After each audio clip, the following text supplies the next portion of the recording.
The first thing I noticed was not the house. It was not the freshly painted shutters or the new fence around the yard I used to tend with my own 2 hands. It was the smell. Bleach, and something sour underneath it, like someone had been scrubbing the same spot for years and the stains still would not lift. And standing in the middle of it, bent over a sink full of dishes that were not hers, was my granddaughter. But before I say another word, let me tell you who I am so nothing gets confused. My name is Lorraine Weber. I am 63 years old. I raised my granddaughter Nyla from the time she was 4 months old because her mother, my only daughter Denise, died from a blood clot 6 weeks after giving birth. I buried my child and picked up hers, and I did not put that baby down for 18 years. When Nyla turned 19, I signed over the deed to our family home in Decatur, Georgia, the one my late husband and I paid off in 2006. The one with the pecan tree in the backyard and the wraparound porch he built the summer before his heart gave out. I signed it to Nyla because I wanted her to have roots while I still had breath to watch them grow. Then I took a nursing contract in Toronto, not because I wanted to leave, because the pay was 3 times what Grady Memorial offered, and I had medical bills from my husband's passing that sat on my kitchen table like uninvited guests who refused to go home. I told myself it would be 2 years, 3 at most. I would send money, call every Sunday, come home for Thanksgiving and Easter. And for the first 2 years, that is exactly what happened. Then Nyla met someone named Terrence. She mentioned him casually at first, a man from her church, polite, had a good job at a logistics company, drove a clean car, went to Bible study on Wednesdays. She said he reminded her of the kind of man I always told her to look for, and when she said that, I felt proud instead of cautious. That was my first mistake. By year 3, they were engaged. I flew down for the ceremony, a small affair at the church on Flat Shoals Road. Terrence smiled at me over the reception table, shook my hand firmly, called me ma'am. His mother, a woman named Claudette, sat at the head table in a lavender dress and pearls, dabbing her eyes with a handkerchief like she had rehearsed the performance. I remember thinking she cried a lot for a woman who had just gained a daughter-in-law she barely knew. After the wedding, I went back to Toronto. The calls continued, but something shifted. Nyla started rushing off the phone. Background noise disappeared. She used to call me from the porch with birds and traffic. Now it sounded like she was whispering from inside a closet. I asked once if everything was all right. She laughed, but the laugh had no lungs behind it, just teeth. By year 5, the calls dropped to once a month, then once every few months, then silence. I called. I left voicemails. I sent texts that turned green instead of blue. I mailed letters to the house, my house, the one with her name on the deed. None came back, but none were answered either. I called the church. A secretary told me Nyla had stopped attending. I called her old job at the beauty supply store on Candler Road. They said she quit 2 years prior. I even called Terrence's phone once, and he answered with a voice as smooth as the day I met him. "She is fine, Miss Weber. She is just busy being a wife. You know how it is. You raised a good one." Then he hung up before I could ask what being a good wife had to do with not calling your grandmother. I want to be honest with you here, because this is the part I carry with me, like a rock in my shoe. I let 4 more years pass. I told myself she was grown. I told myself maybe she needed space. I told myself I had raised her strong enough to speak up if something was wrong. I was wrong about all of it. I was making excuses because the truth was too heavy to hold from 900 miles away. If you have ever lied to yourself about someone you love, being safe because the alternative was too frightening to face, just leave a small heart in the comments so I know I am not the only one who has stood in that kind of denial. 9 years. That is how long I was gone before I finally bought a one-way ticket back to Atlanta. And that is how I ended up standing in the kitchen doorway of my own house, looking at a woman I almost did not recognize. Nyla was 28 now. She looked 45. Her collarbones jutted out from the neck of a shirt 3 sizes too big. Her hair, which I used to braid every Sunday night while we watched television, was pulled into a knot so tight it stretched the skin at her temples. Her hands moved through the dishes mechanically, scrubbing each plate with the focus of someone who had learned that a single water spot could cost her something. She had not heard me come in.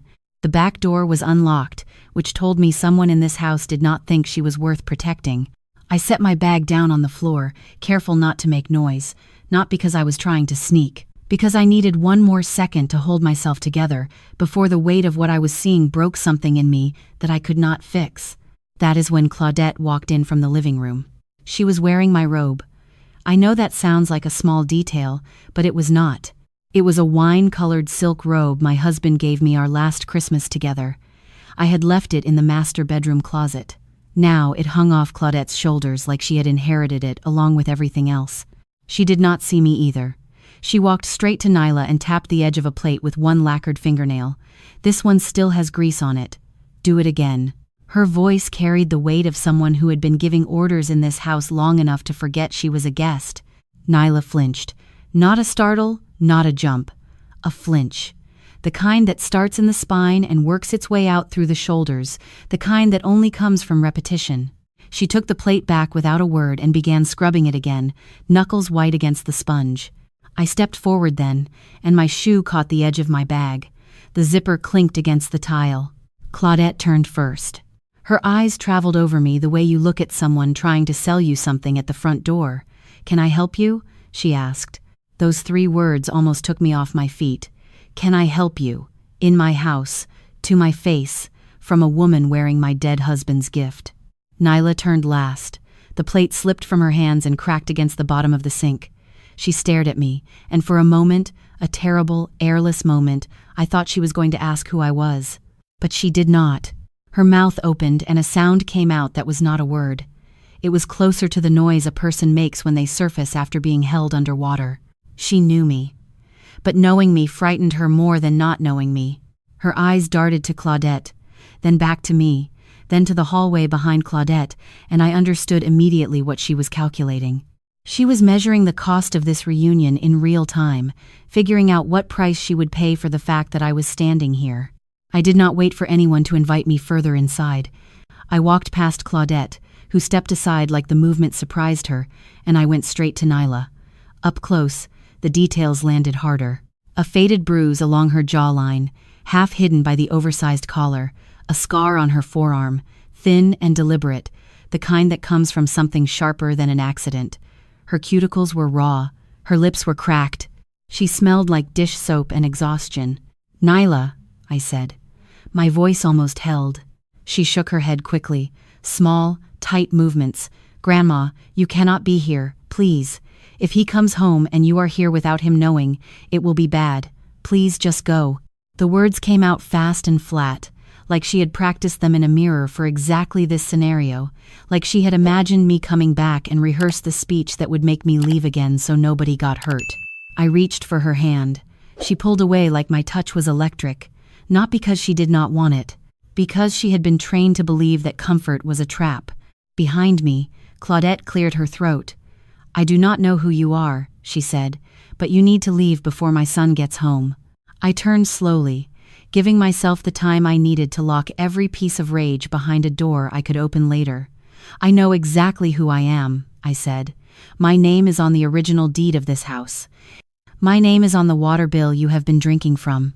And my name is the one your son has been trying to erase from this girl's memory for the last 6 years, so you and I are going to have a different kind of conversation than the one you are used to." Claudette's face went through 3 expressions in 2 seconds. Surprise, then calculation, then something cold and practiced that settled into her features like a mask she had worn before. "Terrence handles the house," she said. "Any issues go through him." I ignored her. I turned back to Nyla and lowered my voice. "Where do you sleep?" She did not answer. Her jaw tightened. "Baby." "Where do you sleep?" She pointed, barely lifting her hand, toward a door off the kitchen, the one that used to be the pantry. I walked over and opened it. Inside was a folding cot, a thin blanket, and a pillow with no case. The walls were bare.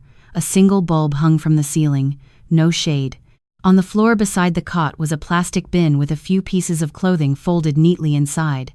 This was where my granddaughter, the legal owner of this house, had been sleeping. I stood in that doorway for maybe 10 seconds, but inside those 10 seconds, something reorganized itself in my chest.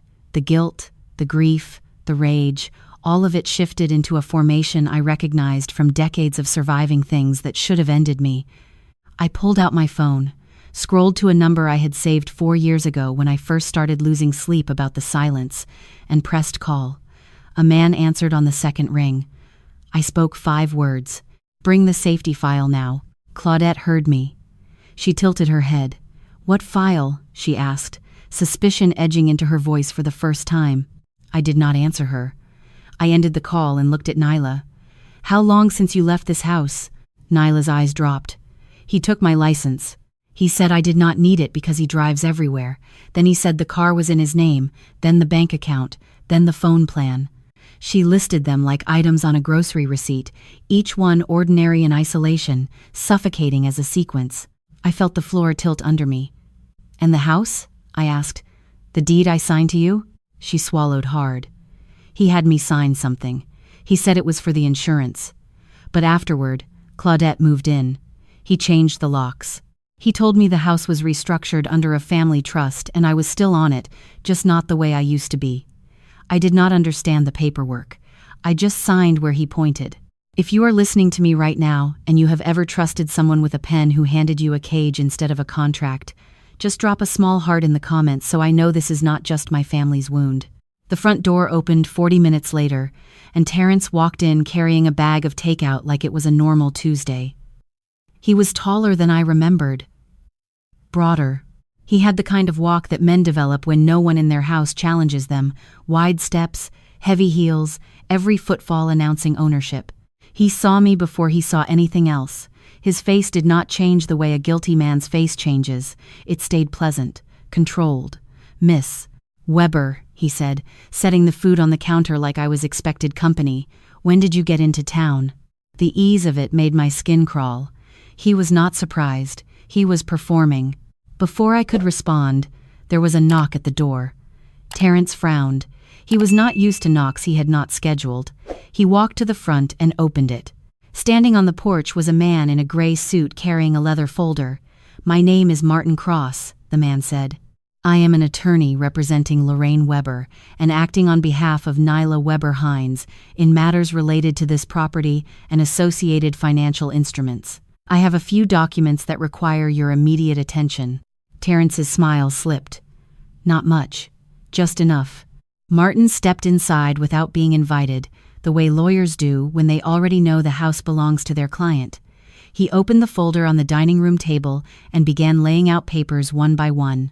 The original deed in my name, the transfer to Nyla, and then a second transfer, the one Terrence had engineered, showing Nyla's signature on a quitclaim deed that moved the property into a trust controlled by Terrence and Claudette. Martin pointed to the quitclaim. This signature was obtained without independent legal counsel, without consideration, and under conditions that my client will testify constitute coercion and undue influence. He looked up at Terrence. "It is also notarized by your mother, who is not a licensed notary in the state of Georgia." I watched Claudette's face drain. She had been standing in the hallway, arms crossed, listening. At the word notary, her arms dropped. "I was doing them a favor," she said quickly. "The girl did not know how to handle property. We were organizing things." Martin did not look at her. He laid out the next document. "This is a forensic accounting summary. Over the past 6 years, approximately $140,000 has been withdrawn from a home equity line of credit opened against this property. The HELOC application lists Nyla Weber Hines as cosigner. My client states she was not aware of this line of credit and did not authorize it. There was also a $35,000 withdrawal from a savings account that was originally funded by Miss Lorraine Weber. The numbers sat in the room like a body nobody wanted to claim." Terrence leaned against the counter. "You are making this into something it is not," he said. "We are family. We share resources. That is what families do." Martin reached into his folder one more time and produced a flash drive. He held it up. "This contains digital copies of voicemail recordings that Nyla saved on a cloud account she accessed from a library computer. 37 messages. Several contain explicit threats of violence. Several contain instructions not to contact her grandmother. One contains a direct statement that, and I quote from the transcript, 'If you call that old woman again, I will make sure you regret it in ways you cannot undo.'" Terrence's jaw clenched. The mask cracked. That was taken out of context. "We will let the court decide the context," Martin replied. I looked at my granddaughter. She was standing by the sink still, hands gripping the edge of the counter, staring at the documents like they were written in a language she had forgotten she could read. Her eyes were wet, but her face was still, the way water looks just before it breaks over a dam. 20 minutes later, 2 DeKalb County officers arrived.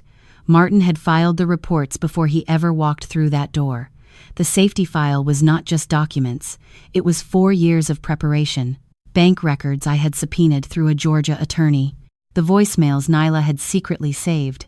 Statements from her old coworkers at the beauty supply store who noticed bruises. A letter from the church secretary who tried to do a wellness check and was turned away by Claudette at the door. Photographs Nyla had taken of her own injuries on a disposable phone she hid inside the lining of her coat. She had been gathering evidence the whole time, not because she thought help was coming, but because she needed proof that what was happening to her was real. The officers spoke to Terrence on the front porch first. His voice stayed smooth for about 2 minutes. Then one of them showed him the printout of the fraudulent quitclaim and the HELOC documents. His posture changed. He went from leaning on the railing to standing straight, then stepping back, then forward again, like a man looking for an exit in a room with no doors. Claudette tried to intervene. "My son has done nothing wrong," she announced from the doorway. That girl was happy to sign those papers. She wanted to contribute. She wanted to be part of the family. The older officer turned to her. "Ma'am, you notarized a legal document without a license. That alone is a felony in this state." He paused. "We also have reason to believe you were aware of and participated in the financial exploitation of a vulnerable adult." "I am not a criminal," Claudette said, her voice pitched high. "I am a mother." The officer did not respond to that. He turned back to Terrence. "Sir, please turn around and place your hands behind your back. If you are still with me, and you have ever watched someone who terrorized your family finally hear those words, drop a heart in the comments. Not for celebration, for the exhale, for the breath you did not know you had been holding." They arrested Terrence first. The handcuffs made a sound I will carry with me for the rest of my life. Not loud, just final, like a period at the end of a sentence that had been running on for 9 years. They put him in the back of the first car. He did not look at Nyla. He looked at me, and in his eyes I saw something I had seen before in men like him, not fear of punishment, but rage that someone had interrupted the game. Claudette was detained separately. She went quieter than I expected. The fight left her body the moment she realized no one in that driveway believed a word she said. She kept pulling at the collar of my robe as they led her down the steps. That robe did not belong to her. Nothing in that house did. The neighbors came out. They always do. A woman across the street stood on her lawn with a garden hose still running, water pooling around her feet, watching. A man 2 doors down lowered his phone slowly, unsure whether recording was appropriate or necessary. A child on a bicycle stopped at the end of the block and balanced with 1 foot on the curb, staring. When the cars pulled away, the street went quiet in a way I had not heard since the last time I sat on that porch with my husband, drinking sweet tea and listening to the crickets. Nyla stood behind me. She had not moved from the kitchen. I went back inside and found her exactly where I left her, hands still on the counter, breathing in shallow pulls like she was rationing air. "They are gone," I said. She nodded. But her eyes were not on the door they walked out of. They were on the pantry. The one with the cot inside. "I am afraid to stop cleaning," she whispered. "If I stop and the house is not right when he gets back." She trailed off, then caught herself. "He is not coming back," she said, like she was testing the sentence for the first time. "Is he?" "Not tonight," I said. "Not tomorrow. Not without handcuffs and a judge between you and him." She slid down the counter slowly until she was sitting on the kitchen floor, knees pulled to her chest, back against the cabinet. The position looked practiced, like she had sat like this many nights before when the house was dark and everyone else was in bedrooms that used to be hers. I lowered myself down beside her. My knees protested. I did not care. We sat there on that cold kitchen tile for a long time without speaking. The refrigerator hummed. A car passed outside. The house settled around us, releasing the tension of a decade's worth of secrets. "Grandma," she said finally. Her voice was so small I almost missed it. Why did it take so long? The question hit me in a place I had been guarding since the day I bought that plane ticket. I did not deflect it. She deserved the truth, even if the truth made me the villain in part of this story. Because I was scared, I said. And because I told myself lies that were easier to believe than what was actually happening. I told myself you were grown. I told myself you would call if you needed me. I told myself silence meant you were building your own life. But silence does not mean someone is building. Sometimes silence means someone cannot scream, and I should have known the difference. I am sorry, baby. I am sorry it took me 9 years to do what I should have done in year 1. She did not say it was okay. She did not rush to comfort me. She sat with my apology, the way I sat with her pain, quietly, letting it exist without trying to fix it. Then she reached over and took my hand. Her grip was light at first, like she had forgotten how to hold on without bracing for impact. Then it tightened, not desperate, just present. The next morning, I opened the master bedroom door. Claudette's perfume still hung in the air. Her clothes filled the closet. Her products lined the bathroom counter. But on the top shelf, shoved behind a stack of old towels, I found a shoebox. Inside were Nyla's things. Her high school diploma, a photo of her mother, my Denise, holding her in the hospital, still smiling through the exhaustion. A pair of earrings I gave her for her 16th birthday. A handwritten note from me that said, "This house is yours, not because you earned it, because you were already enough." She had kept it. Through all of it, she had kept it hidden where they would not think to look. I brought the box downstairs and set it on the kitchen table. Nyla stared at it the way you stare at a door you thought was welded shut. "Where did you find that?" she asked. "Top shelf. Behind the towels." She opened it and picked up the photograph of her mother. Her thumb traced the edge of the frame. "He told me she would be ashamed of me," she said quietly. "He said my mother would be disgusted by how weak I turned out." I sat down across from her. "Your mother held you for 6 weeks with a blood clot she did not know was killing her. She got up every 2 hours to feed you. She changed your diapers with hands that were already failing. She did not put you down once. That woman would have burned this house to the ground before she let anyone treat you like this. And she would not have waited 9 years to do it." Nyla pressed the photograph against her chest and closed her eyes. Tears ran down her face in 2 straight lines, and she let them. That evening, we walked through the house together, room by room. She touched the walls like she was relearning them by feel. In the living room, she paused by the window where the afternoon light came through and said, "I used to read here." He moved the chair. She said it faced the wrong direction. She meant Claudette. In the hallway, she stopped in front of a mirror and studied her own face like she was meeting someone she had not seen in years. I stood behind her. In the reflection, I could see both of us, older, thinner, carrying things no mirror could show, but standing. That night, she slept in the master bedroom for the first time in 6 years. I folded down the comforter myself. I put fresh sheets on the bed, the good ones from the linen closet that Claudette had been saving for guests who never came. I set a glass of water on the nightstand and left the hall light on. She stood in the doorway like she was waiting for permission. "You do not need to ask," I said. "This room has your name on it. It always did." She climbed in slowly, pulling the blanket up to her chin, eyes darting to the door, then the window, then back to me. "Will you stay?" she asked. "Just until I fall asleep?"